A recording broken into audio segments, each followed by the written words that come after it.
we feel like we have to somehow get our time back as if it belonged to someone else to begin with. And the truth is, it belonged to us. In the beginning, it belonged to us. Oh, wake up, rethink the status quo. When you get your money right, then you're the one who runs your life. Come build a wealthy spirit with Sammie and Michelle. Hello and welcome to the Build a Wealthy Spirit podcast. I'm Sammie. And I'm Michelle. And today we are talking about deprogramming from the corporate mindset. Or as we like to say, the jobbie mindset. Yes, Sammie. I'm very excited to talk about this because what I noticed when I left my job, and what seems to be true for a lot of other people, is that as soon as I left my actual job, the thing that my W-2, the thing I was paid to do, I had this break that I had planned, this sabbatical. I knew I wanted to take time off, but I would wake up in the morning. I would get coffee with my parents. I would chat with my dad a little bit. I would go maybe work on the podcast or listen to a book. And I always felt so guilty about it because I was attached to this 40-hour work week, this idea that if I'm not working from 9 to 5, then I'm not being a productive human being. And I realized that I needed to take this time to deprogram from being in the corporate workplace. There's a specific time of day that you're supposed to be working. And if I wasn't, I felt like I was lazy. If people asked me what I was doing, I felt very insecure because I was like, oh my gosh, like I'm working on this podcast, but it doesn't fill every single day and I'm not being paid for this. So I think a lot of people actually feel this way. I've heard people echo something similar. And so I'm really excited to just talk about deprogramming yourself, whether or not you're in a job today and you're just overvaluing overworking, or if you are planning a transition out of the workforce for whatever reason. I think this will be something that's helpful for you. Completely, Michelle. We all come with programming. When we come to Earth, we're blank slates. And then as we grow up, we are filled with programming about different things. And one of those things is work. We're given a lot of ideas about work and how work should be structured. And when it comes to building a wealthy spirit, part of it is getting your money right, but part of it is getting rid of the ego. The ego being this programming that we have installed. So we got to look at that and we got to help notice what programming we have and try to quiet it so that we can live our intentional lives. So true, Sammie. Let's get into it. But first, before we do, let's talk about our partner, Riverside.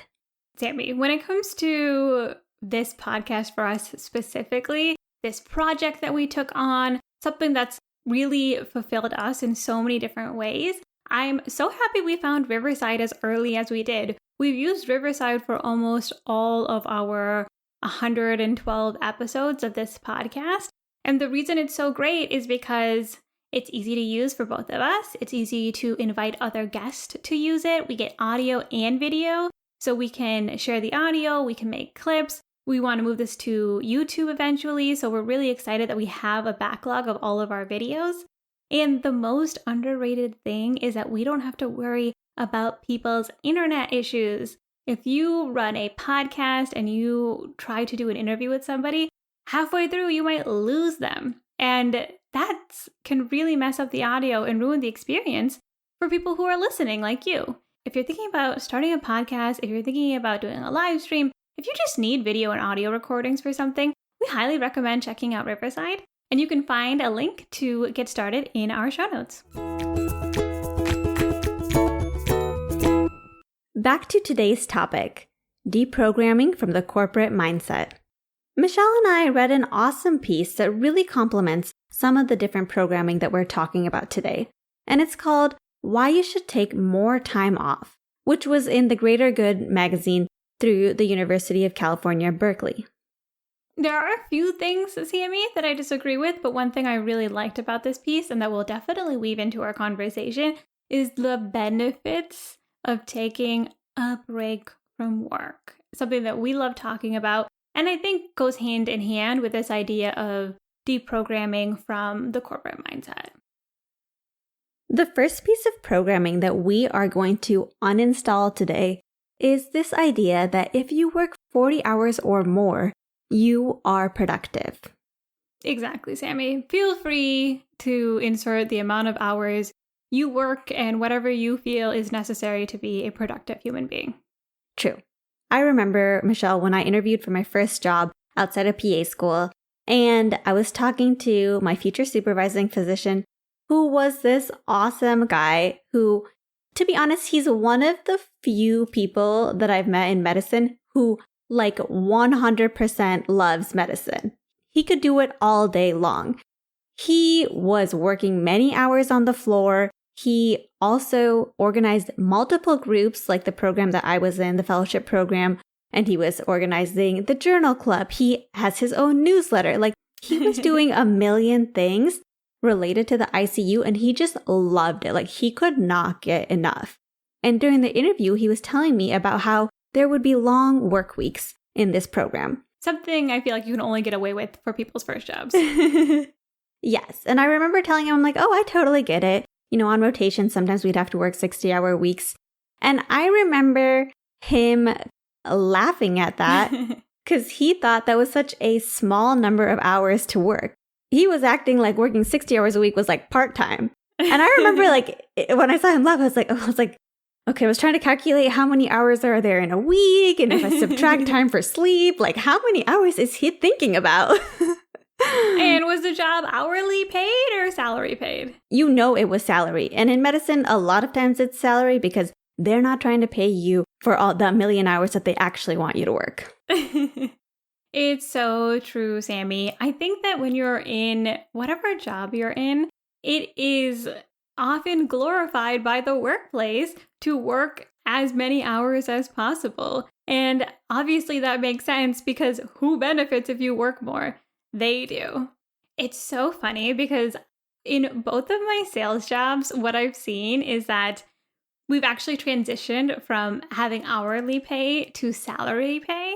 And it is so funny to see that change because in my last job, they were fully glorifying overworking. They would say, so-and-so is up till midnight every single day, after hours, sending emails, looking up companies. And I remember talking to my manager once because I was trying to work really hard when I was trying to save my job. And I was honestly just being honest. I was like, I'm doing these emails to my prospects at 1 a.m. And that's kind of a great time for me because I'm a night person. And he's like, that's so great. Clearly giving me positive feedback about that. And then right when I was leaving, and again, this happened at both of my workplaces. This is something that kind of happens across sales organizations as they get better. It's called a lawsuit. I don't know that my last company got sued. I know others have. But all of a sudden, we're all being switched to hourly pay. And guess what happened, Sammie? Next thing you know, hey guys, you should be able to do it within 40 hours a week. We don't want you to be working too hard. We want you to be taking breaks. HR is coming in. They're like, oh, we want to make sure you're compensated for the time that you're working. But also don't overwork. We're not paying you time and a half. So you're not allowed to do that. Yeah, all of a sudden when they have to pay for actually all the hours that you're working, they don't want to be paying for it. Isn't it funny? Working many, many, many hours is great when you're diluting your hourly pay.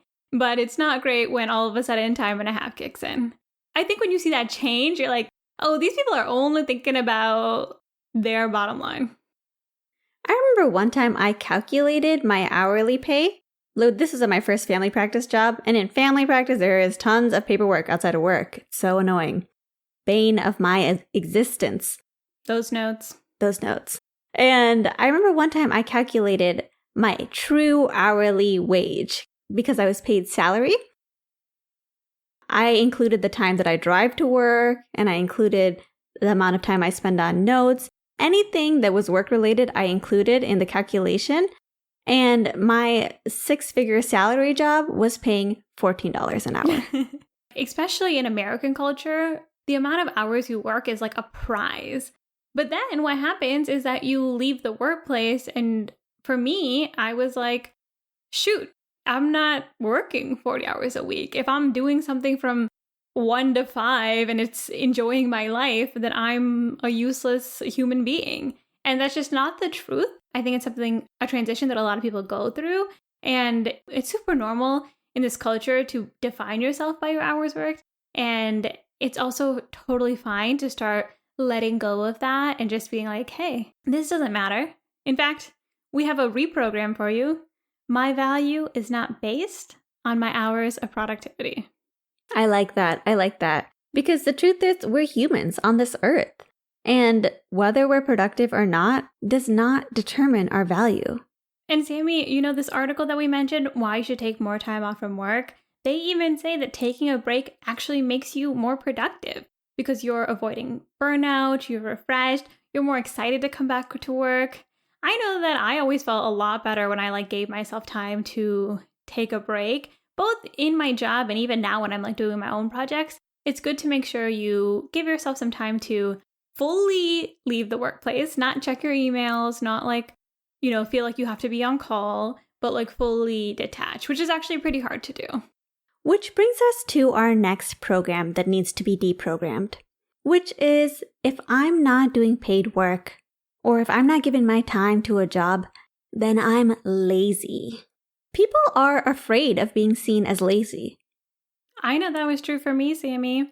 Once again, when I quit my job, I moved back home and I was working on this podcast, which took a lot of time for a creative project, but did not take 40 hours a week, did not take up all my days. And yet I was still doing a lot. I was hanging out with our parents, making them tea in the evening, and then we would all get together, sit on the couch in a blanket, watching Jeopardy and Wheel of Fortune. And I remember that time. And I remember my mom would be so annoyed that I was doing leftover work. She's like, don't do that work. Our mom, who was a workaholic and always taught me to work really, really hard. She thought it was so obscene and inconsiderate that I would be doing my work while we're having family Jeopardy time. Meanwhile, my parents, they are thinking I'm a baby genius when I'm like, who is Abraham Lincoln? And they're like, you should go on this show. We're playing Wheel of Fortune together. Sammie pops open the door. We all look at her like, who is this disgusting worker person? But not everybody feels that way. In a lot of conversations, this was something I had to work through with my own ego, was people would ask me what I do. And I'd be like, oh, I'm just kind of taking some time off. I'm working on the podcast. And then they'd be like, well, what do you do all day? And I was like, what do I do all day? And it felt like I couldn't answer with things that weren't tied to an hourly pay, that weren't tied to a salary. It didn't seem like if I was like, well, me and my parents, sometimes we stay up a little too late watching Dateline. And then I got to sleep in the next morning because I'm tie-tie. That didn't impress anybody. I realize now that I had to detach myself from this idea that if I wasn't making money, I wasn't being productive. That's the wrong mentality. Because honestly, it's the hours that we spend outside of our work that are actually way more meaningful, at least to me. And in the piece that we read, Why You Should Take More Time Off of Work, they talk about how this kind of change of pace, a more relaxed work schedule, actually leads to more creativity. That's true. They were saying, if you go hiking, it leads to a 50% boost in creativity. But hiking isn't considered work. Your boss isn't going to be impressed if you were like, hey, I went on a hike today. But guess what? I'm 50% more creative. I think that's important though, Sammie, because I feel like for myself, even though I always wanted to do things like, say, podcast or write in my free time when I was working full time, I was spent. I was burnt out. And I didn't really feel like I had anything else to give after hours. So I think taking a break just helps so much. If you can take a full break, like a sabbatical or some time off work, leave the workforce forever even, then that's even the best version of this. Completely true, Michelle. And if I had to redefine this program, if I'm not doing paid work, if I'm not giving my time to a job, then I'm lazy. I would say that the reprogram would be paid work does not define how diligent I am. Oof. Great one, Sammie. And to wrap it up with our final piece of programming that we want to reprogram into you, our little listeners, the corporate programming is I have to earn my own time. I have to earn a break. Very American mindset. Michelle, this one really resonates with me. I remember when I first started my family practice job in San Jose. I was really excited to start in family practice because that's like my thing. I like preventative medicine, but I almost immediately burned out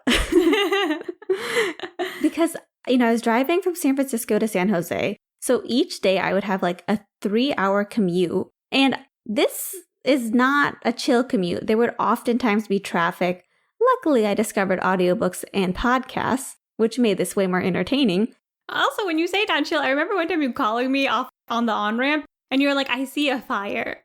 I think I should call the police. Oh my God, especially when I would get close to my workplace, things would always be going down. It was quite an eventful ride. On top of that, I was charting for a few hours when I got home. And this is all in addition to the 8-hour workday that I had. And I was talking to my coworkers about this, and some of them were like, hey, cut down to 32 hours. That's what everybody does here because this job takes forever. And I'm like, that's a good point. I'm like, I should cut down to 32 hours. I don't care if I lose a day's worth of pay because it's worth it. I can get a little bit of my life back. So I asked my boss, I'm like, hey, would it be okay if I cut down to 32 hours? They said yes. Crazy. They sometimes say yes. Yeah. Hey, you know what? It's worth asking. I thought it was wonderful. However, not everybody thought it was wonderful. One of my coworkers who had been there for many years was quite upset. And she said, entitled new one wants to work only 4 days a week. Direct quote. My coworker grew to like me. But she definitely felt that I had not earned the break or I had not earned my time off. When really all I did was ask for time off. They could have said no. The implication is that you don't deserve a day off unless you've earned it. And you know what? She's just saying the quiet part out loud. I think, again, especially in American culture, they even touch upon this in the piece. We often feel like we have to work a certain amount of time somewhere to even ask for a vacation. I used to have coworkers that were like refusing to use their PTO for some reason, even though we had unlimited PTO for the second half of my work. It's just, we feel like we have to prove that we were a good worker and that we can take that vacation of ours.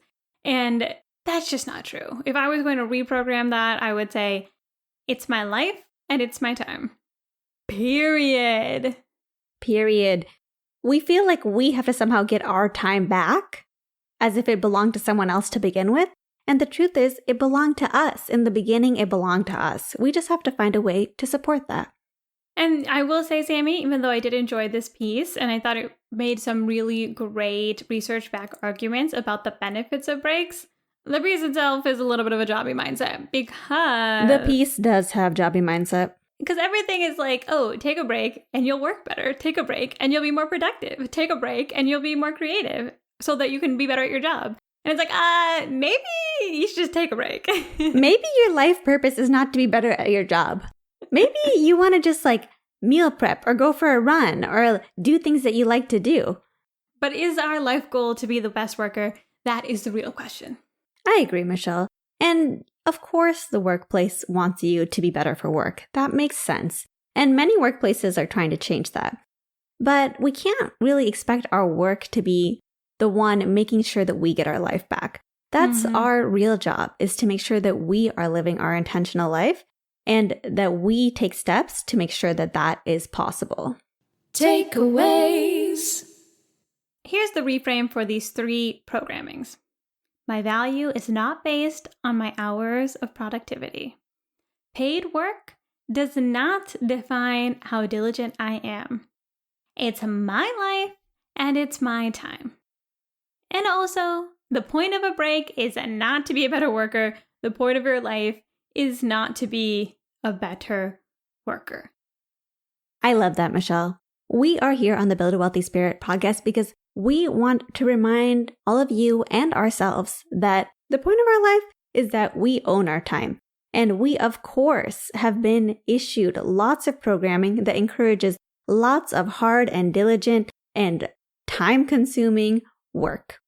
And that's because work would naturally promote that message, that it's propaganda. And it's time for us to take back our lives. Don't ask a barber if you need a haircut. That's the summary of all of this. Community time. Hey guys, welcome to our community time. It's funny, Sammie, when we talk about things like the corporate mindset or the jobbie mindset, the opposite of that can sometimes be us, where we have fully moved to this like very spiritual, some might even say woo-woo mindset. Like Sammie and I are in this world now. Like I think we filter a lot of it, to be honest, because we're just like... We filter it to make it palatable. But it was so funny because, oh my gosh, guys. So first off, we got a couple cats running around in our yard. Mm-hmm. I wake up the other day. I look out the window and I see a giant pile of feathers. Clearly, a cat got one of the birds. It looked like, honestly, like the cats were doing a ritual or something and they sprinkled all the feathers around in a circle because that was how dramatic this bird killing probably was. And so I do what any person does. I snapped a photo and I sent it to Sammie. And when I saw this photo, I thought to myself, what a blessing. Oh, yes. Listen, first off, guys, when I say that Sammie and I have gone a little bit down the woo-woo path, we may or may not be into YouTube psychics right now. Yes, I know. We know. It seems impractical. We get it. We know you're thinking, these videos are put out for millions of people. So how could that message be for you? It doesn't make sense. It doesn't make sense. But God works in mysterious ways. Yeah, sure. It seems crazy that some woman our age in a sunshine crown with her candles lit, reading tarot cards may or may not be psychic. But at the same time, we are doing it. And that's just important context here. Because I text Sammie. Yes, she texted me and I saw the feathers and I thought, what a blessing. Because I had just received a message, aka watched a YouTube video, that said that I will see feathers and that will be a sign of many blessings to come and that my angels are watching me. And when I saw that dead bird and all those feathers just sprinkled around, sorry, the bird actually was not in the picture, just the feathers. Yes. We're not savages. We're not like sacrificial, like a bird must die. But thank you to that bird because abundance is coming our way, guys. Yeah. The summary of the story is abundance is coming our way. Preach. So we wanted to wrap up with a couple of shout outs to our community. We are getting so much positive feedback from you guys, and we are so excited about it. Noah and his friend from Wisconsin, two people who found our podcast. Love Midwesterners. We love Midwesterners. And also the winner of our final Taking Stock and Pathless Path books. He sent us a message about the podcast, absolutely loves it. He has been devouring episodes at the gym and on commutes. A lot of people actually tell us that they listen to our podcast while they exercise, which I think is like a good sign. That speaks to our community's health habits. So true. And you know who else was listening to our podcast while exercising? Who? Our mom? Beer. Not our mom. Our mom thinks exercising is dangerous.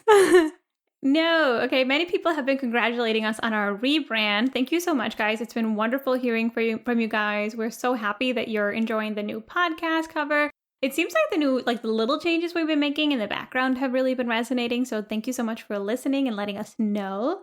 Our friend Biren has been listening to our podcast and sent us a really sweet message. First, he roasted us that we got rid of the old song. I miss the song too. I like the new song. I do miss the old song too. One is silver and one is gold. Mm-hmm. But he also said he's been loving the content, the vibe, and our progress. And cheers to the next 100 episodes. And shout out to his sister Rimple, who is the ultimate super spreader of our podcast. We saw her last year and told her about the podcast. And the next time we saw her, a year later, she had told all her friends about it and they were all listening to the podcast. So thank you, Rimple. Thank you, Rimple and friends. And a lot of our listeners are still letting us know that they loved the Pathless Path interview and the book. Many of you have picked it up. Julie, Melissa, Suket all have said good things about the interview and the book. So thank you so much. Jess really enjoyed our interviews. She said she loved the Pathless Path interview and the interview with Doc G. Our mom is loving Taking Stock. Mm-hmm. Big fans. We're super excited. So thank you guys for that. We have more interviews on deck and we're so excited to share those with you. And don't forget, you can always reach out to us. Go to buildawealthyspirit.com. Now you can just put comments down. Let us know what you're thinking. It is a community space, which is really, really cool. And you know we love hearing from you guys. So let us know what you're thinking. And maybe next time you'll be in our community time. And most importantly, be sure to tune in next time as we put down the rulebook and rethink the status quo.